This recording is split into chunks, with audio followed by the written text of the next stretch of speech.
au petit moment, l'accès au marché est extrêmement difficile. Très difficile. Pourquoi? Parce que les acteurs publics, comme les acteurs privés, ont peur de l'innovation, ont peur de prendre un risque. Et donc, de fait, on nous demande d'attendre, de travailler, et certes, de travailler sur des projets, de faire du chiffrage, de faire des prix. Donc, une équipe, on en a besoin, mais l'accès au marché tarde. Donc, quand on est dans ces situations-là, le redressement est surtout pas ce qui fait plaisir dans le sens où on se dit, mais tiens, la problématique est l'accès au marché. On regarde déjà nos comptes, on a fait beaucoup de R&D, beaucoup de dépenses. Déjà, nos comptes sur les sociétés.com n'est pas joli. Les clients le savent, et déjà, ne nous font pas confiance. On a eu aussi une grosse problématique des banques, qui se sont totalement, nous ont abandonnés, alors magnifiquement, à partir de 2009. Formidable. Donc, le blocage de tous nos autorisations découvertes, etc. Donc, pour une entreprise, sans motif, hein, juste en prévision de la crise, eux, ils l'avaient bien venir, même mieux que nous. Et donc, avec des remboursements de lignes de crédit. Et après, c'est le cercle vicieux qui s'installe. Mais le redressement fait terriblement peur dans le sens où c'est le marché que l'on craint.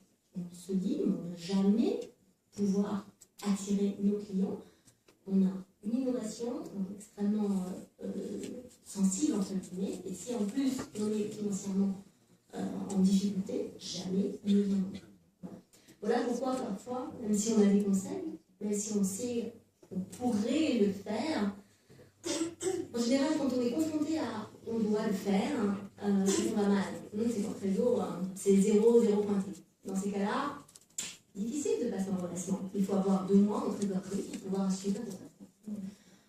Donc, on attend, on va voir les actionnaires, on essaie de remonter la chose, et ça redémarre. Donc, quand ça redémarre, on se dit, mais peut-être qu'on va y arriver. Peut-être qu'avec tous nos salariés, on va y arriver. Et on retente. Et c'est ça, en fait, entrepreneur qu'on aime à réussir. C'est cette force de croire qu'on est capable d'aller de l'avant. Et c'est certain quand après on est mis en redressement obligatoire cette fois-ci, on le subit certes comme un échec, mais on se demande vraiment quelles vont être les aides qui vont être vraiment mises en œuvre, surtout quand les banques, toujours les mêmes, nous bloqueront dans notre action. Alors, on va interpeller le représentant de ces différentes banques qui est avec nous. Donc, quand on a discuté tout à l'heure, Laurent Gonzalez, vous êtes responsable du marché des entreprises, à la direction de l'animation des marchés dans les Bouches-du-Rhône. Quand je vous ai exposé le cas de cet entrepreneur, vous m'avez dit je connais par cœur, j'en ai tous les jours. Je ne sais pas si on fait partie des banques qui ont casse des barres. Ouf, voilà. Après, oui, je connais, ça fait 17 ans que je fais ce métier, donc je m'occupe de la clientèle des professionnels, notamment des entreprises et des sociétés qui font un chiffre d'affaires supérieur à 1,5 million. Sur les Bouches-du-Rhône, mais aussi le Vaucluse, les Alpes, les Antilles, la Réunion, la Corse. Donc, un panel assez large de sociétés. Donc, je pourrais vous dire plusieurs choses. Alors, l'innovation fait peur aux banques et à d'autres acteurs. Il ne faut pas se tromper au départ sur le rôle des banques.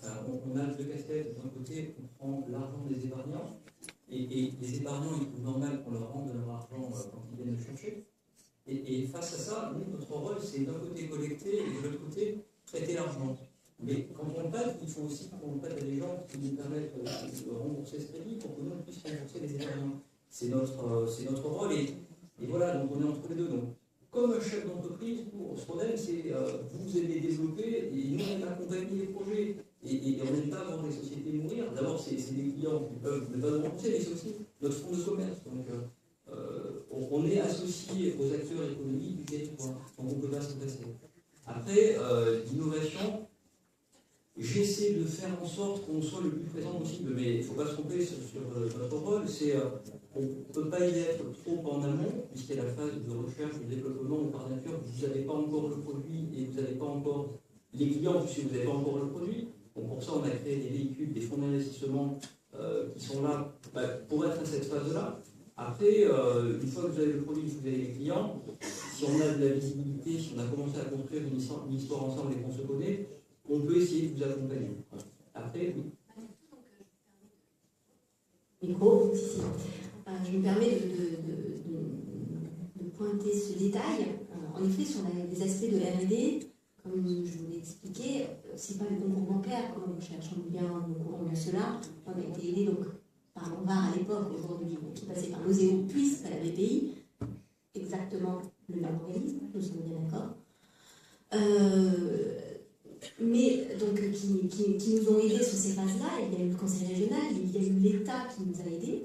Mais après, au niveau même de la structuration de nos comptes, quand on présente un compte de résultat, donc négatif, quand nous avons fait 10 années de R&D avec plus de 3 millions d'euros d'investissement, là, tout le monde s'en va. On est bien prêt sur le marché, on a bien la technologie, les clients, il faut bien aller les chercher, et là, il n'y a plus personne, y compris la BPI.